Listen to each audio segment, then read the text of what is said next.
Untuk berinvestasi di forex ada dua cara. Yang pertama yaitu dengan cara konvensional. Nah, jadi di sini kita pergi ke bank ataupun money changer.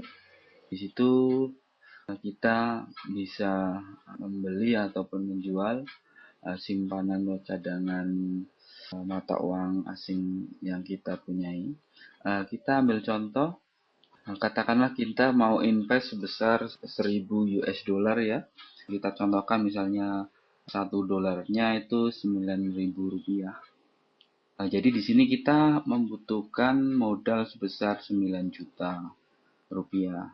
Kita istilahnya berinvestasi sebesar 1000 US dollar ini. Katakanlah setelah beberapa lama kemudian rate dolar ini naik menjadi satu dolarnya 9.500. Kemudian kita jual lagi yang dolar yang kita punya 1000 dolar ini. Modal kita menjadi 9.500.000. Jadi kita mendapatkan profit sebesar 500.000 rupiah. Nah, ini kalau dihitung prosentasenya sekitar 5,55% dari modal. Ini adalah salah satu contoh cara konvensional.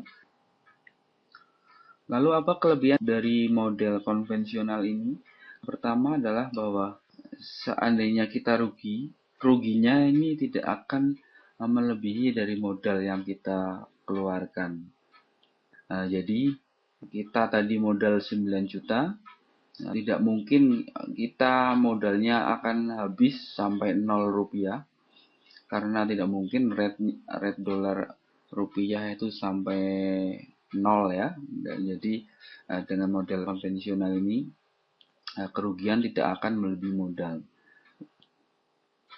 Ini kita contohkan ya tadi 1000 dengan kurs 9.000, kita rugi hanya jika kurs menjadi kurang dari 9.000 per dolarnya. Kekurangan model konvensional adalah bahwa untuk untung besar kita butuh modal besar. Katakanlah tadi kita modal 9 juta, untungnya hanya 500.000. Ingin untung lebih besar lagi, tentu kita harus menambah modalnya. Katakan menjadi 90 juta, baru dapat untung 5 juta. Kalau cuma modal 900.000, untungnya hanya 50.000. Ini karena dalam model konvensional ini yang digunakan adalah leverage 1:1. Jadi 9 juta hanya dapat membeli 1000 ini ya, 1000 dengan kurs 9.000. Ini karena leverage-nya hanya 1:1. Seperti ini ya, beli kursnya 1 dolarnya 9.000, modalnya 9 juta. Kekurangan lainnya adalah bahwa profitnya lama. Kita tahu bahwa katakanlah dari 9.000 menjadi 9.500 pasti butuh waktu. Tidak mungkin 1-2 hari, kadang bahkan bulanan hitungannya. Jadi berbulan-bulan baru sampai rate 9.500. Karena di sini ada sekitar 500 poin pergerakan ya. Kalau mungkin kondisi normal, tidak ada krisis ataupun tidak ada ekonomi yang memburuk, tidak akan sampai 500 poin hanya dalam 1 atau 2 hari.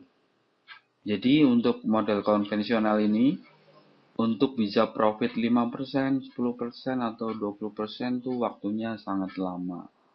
Nah, ini adalah kekurangan dari model konvensional. Cara yang kedua adalah trading online. Ini kita menggunakan jasa broker. Dengan trading online kita menggunakan leverage. Leverage ini bermacam-macam yang disediakan. Ada yang dari 1:10 sampai 1:500.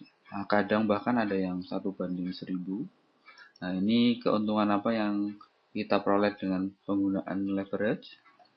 Kembali ke contoh awal tadi, kita beli 1000, dolar US dollar dengan kurs 1 dolarnya 9.000 rupiah, maka modal yang kita keluarkan adalah 9 juta.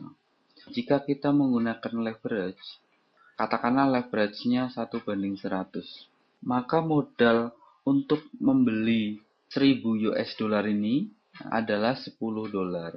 Jadi leverage ini merupakan daya ungkit atau faktor ungkit untuk investasi 1000 dolar ini. Untuk transaksi 1000 dolar ini modal yang dibutuhkan hanya 10 dolar. Nah, 10 dolar ini kalau dirupiahkan dengan rate yang berlaku saat itu menjadi 90.000 rupiah. Nah, jadi dengan penggunaan leverage ini yang jelas modal awal untuk memulai trading ataupun bertransaksi itu jelas lebih murah, lebih terjangkau. Bisa kita bandingkan dengan konvensional, beli US dollar 1000 US dollar ini modalnya 9 juta. Dengan trading online kita menggunakan leverage 1:100, modal kita hanya 90.000 rupiah. Kelebihan dari trading online yaitu trading forex dengan metode online seperti yang saya jelaskan tadi, bahwa hanya membutuhkan modal kecil. Keuntungan yang bisa diperoleh lebih cepat hanya dari sedikit pergerakan. Tadi kita trading konvensional untung 5,5% dari pergerakan sebesar 500 poin. Tapi di sini dengan adanya leverage, mungkin hanya 50 poin saja pergerakannya, kita sudah bisa untung lebih dari 5%. Bisa sampai 10%, 20%, atau lebih.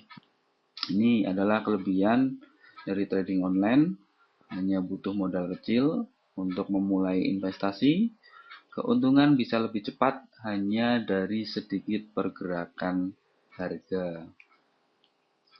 Kekurangan dari trading online ini adalah bahwa Anda membutuhkan skill trading, tidak seperti trading konvensional ya.